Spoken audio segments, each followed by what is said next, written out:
Hello guys, welcome to Cloud Geek Education. Today's lesson is about halogens and their reaction with water. In the previous lesson, we talked about halogens and their reaction with transition metals. So in today's lesson, we'll be talking about their reaction with water, their reaction with alkalis, and their displacement reaction with solutions of other halide ions. Then we're going to talk about group 0 element, and we'll be done with the periodic table. Remember that I said we only need 3 lessons to do the periodic table, so this is our last lesson. So without wasting any time, halogens and their reaction with water.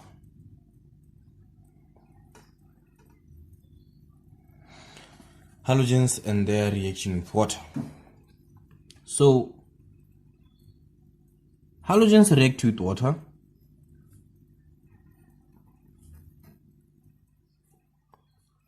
to form acidic solutions. So these acidic solutions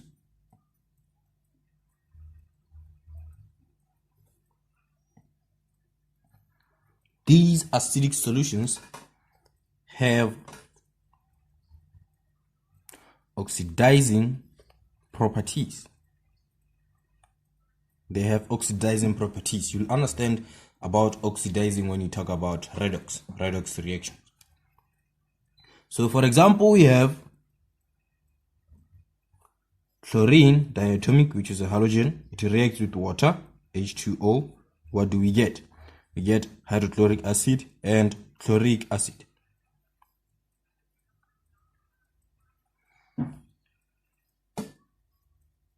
So we got these two are acidic solutions. Chlorine reacted with water. Chlorine, which is a halogen, reacted with water to form these acidic solutions. So let's talk about their reaction with alkalis, right? So remember when we talked about group 1 metals and their reaction with halogens, we said that group 1 metals react with halogens to form salt, right? So now halogens are reacting with alkalis. What do we expect? We expect salt to be one of the products. So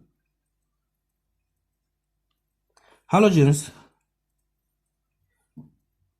react with alkalis to form salt and water. In fact, salts form salts and water. For example, we have example 1, chlorine diatomic reacts with sodium hydroxide. What do we get? We get sodium chloride, salt,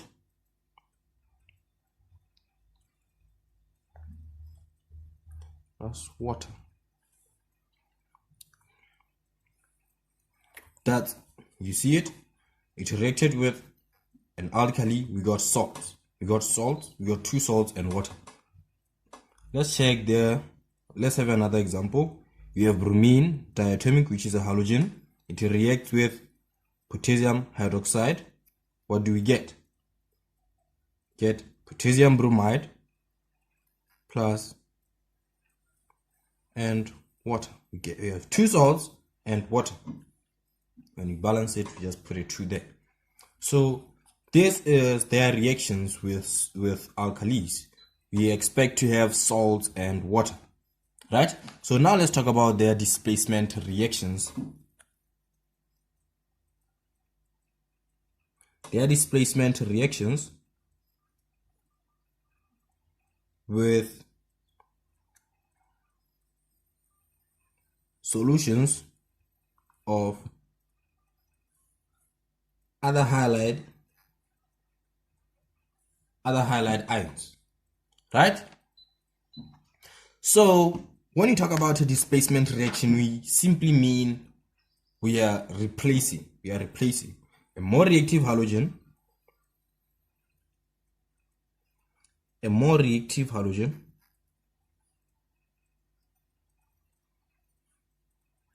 will replace a less reactive halogen. It will replace less reactive halogen from an aqueous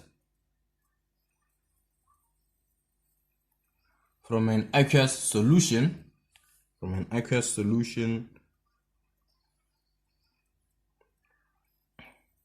containing its ions. Right? So let's have an example.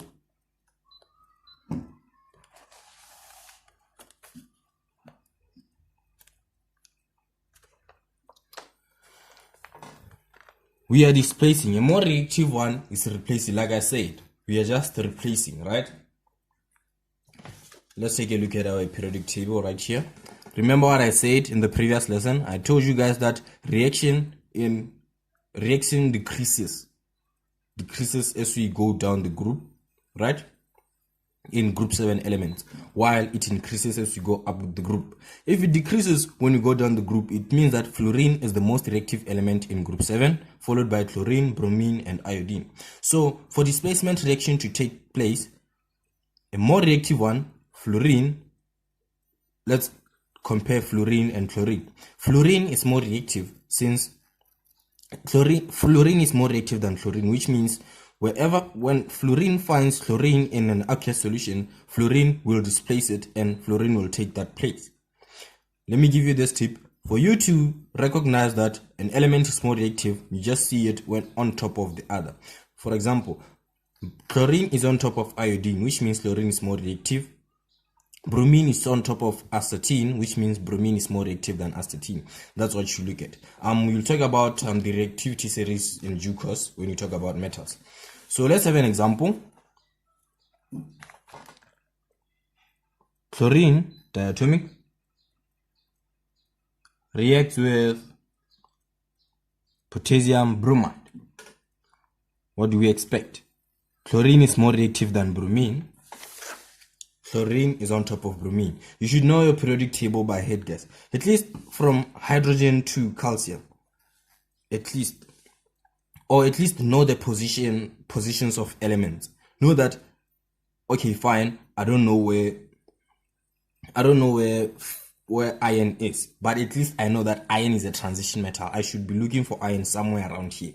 Okay, fine, I don't know where oxygen is, but I know that I don't know the group where oxygen is, but I know that oxygen is somewhere in my right. Just at least to know, so that you cannot delay time in your examinations, right? So chlorine will displace bromine, right, from this aqueous solution. So what do you expect to see? You expect to see something like this, plus bromine will be left as diatomic, right? Let's take another example. We have chlorine diatomic. It reacts with potassium iodide. What do we get? Chlorine is more reactive than iodine. Which means chlorine will displace iodine. We'll have something like this, plus iodine as diatomic, right? Let's take another example, because chlorine now is displacing everything. Now let's see if chlorine can be displaced. Yes, it can be displaced. We have fluorine, it reacts with potassium chloride. What do we get? We expect to get potassium fluoride plus chlorine as diatomic. Why? Because fluorine is the most reactive element in group 7. Okay, let's have a last example. We have bromine reacts with potassium iodide. What do we get? Bromine is on top of iodine. We expect bromine to displace iodine. You have potassium bromide and iodine as diatomic. So that's it about the displacement reactions. So now let's move on to we are done with group 7 elements. We are done talking about group 7 elements or halogens. Now let's move on to group 0 elements. The group 0 elements, also known as noble gases. Right? So, what can we say about this group 0 elements? We can say they are noble gases. Yes, that's one of them. We can also say they are inert. Yes, they are inert. They are inert, meaning that, let's explain this further. They are inert as they already have what you call a stable duplet. Stable duplet. Right? What do we mean when we say they have a stable duplet? We mean they are stable. Every element in group 0 has a maximum number of shells. Remember when we talked about atomic structure, I told you guys that the first shell has to contain a maximum of 2 electrons, while the second till the infinite shell contains a maximum number of 8 electrons, right? A shell cannot have more than 8 electrons. Okay, and the first shell cannot have more than 2 electrons, right? So when an atom has 2 valence electrons, when an atom has 1 shell and 2 valence electrons, we say that element to be stable. It is stable. For a reaction to take place, an atom has to either lose or gain. During a reaction, an atom either loses or gains. So, from group 1 to group 3, okay, let me write this down. For example, let's take neon. Let's draw the structure of neon. Neon has 10 protons, which means it has 10 electrons. Right. So neon is said to be stable since it has 8 valence electrons. It cannot gain electrons since it has 8 electrons. It has reached its maximum number of electrons. It cannot even lose electrons since there is no reason for it to lose. It has reached its maximum number of electrons in the outermost shell, so it cannot lose. Like I said, for a reaction to take place, an atom loses or gains. For example, let's take magnesium. Let's take magnesium, or even boron. No, let's take boron. Boron has 5 electrons.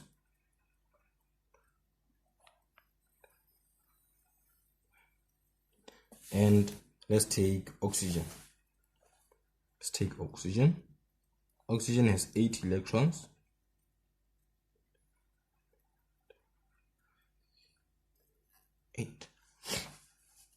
Right. So for boron to react, boron has to lose these 3 valence electrons in order for it to react. So if it loses these 3 electrons, it means that now we are not using this shell. So this shell is going to be taken out. We'll be left with only 1 shell, and that 1 shell will contain 2 electrons. Then boron will be said to be stable, right? And for oxygen to react, it gains. It cannot lose 6 electrons. No, we cannot lose 6 electrons. So given these examples, you have to see that from group 1 up to group 3, elements or atoms lose electrons during their reaction, while from group 5 to group 7, elements gain electrons in their reaction. So oxygen will gain electrons. It will gain 2 electrons from whatever it's reacting with. It will gain 2 electrons. So when it gains 2 electrons, it meets its maximum number of electrons in the outermost shell.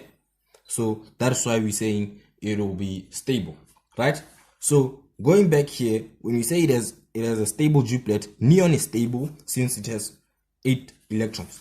All the elements here have 8 valence electrons. They are stable. They are stable elements, right? So what more can we say about this? We can tell that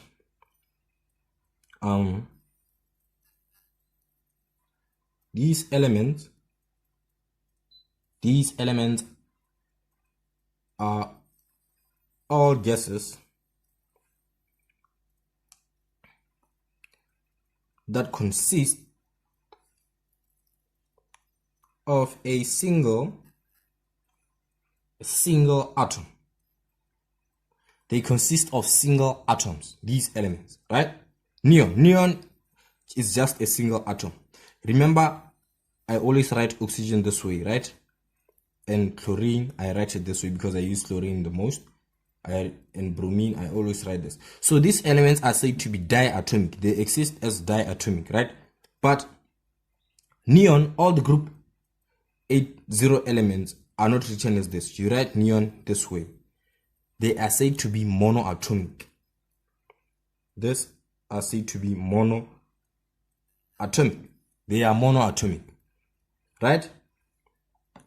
A group 0 elements are monoatomic. You have to know that. So we can also tell that they have very low melting and boiling points. They have very low melting and boiling point. So the one for melting point is the only non-unique property of this group 0 elements. So now let's talk about their uses.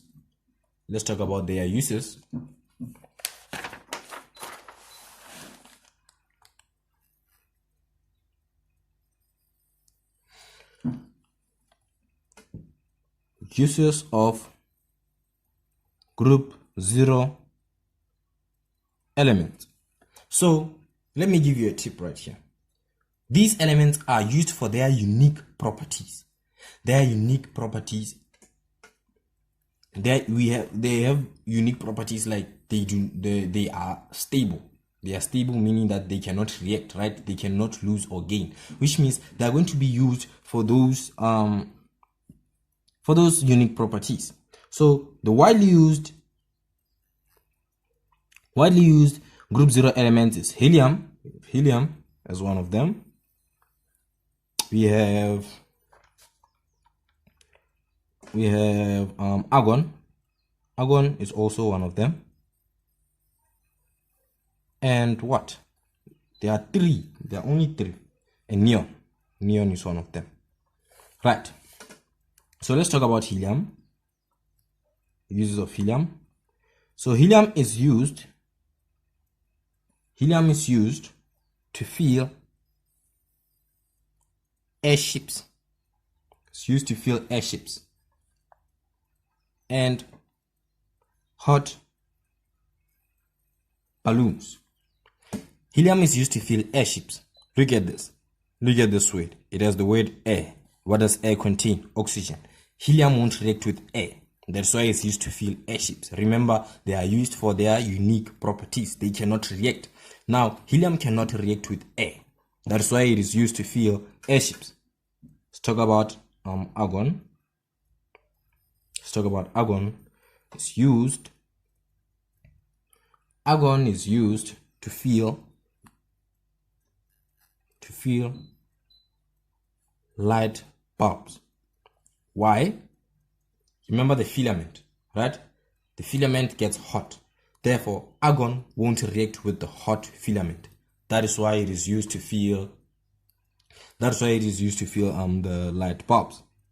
And the last one, let's talk about neon. Neon is used to fuel light tubes. It is used to fuel light tubes, right? For neon signs. It is used to fuel the light tubes for neon signs. So guys, that's it with the periodic table. We are done with the periodic table. We'll be moving on to formation of ions. So thank you guys for being attentive. I'll see you guys in the next lesson.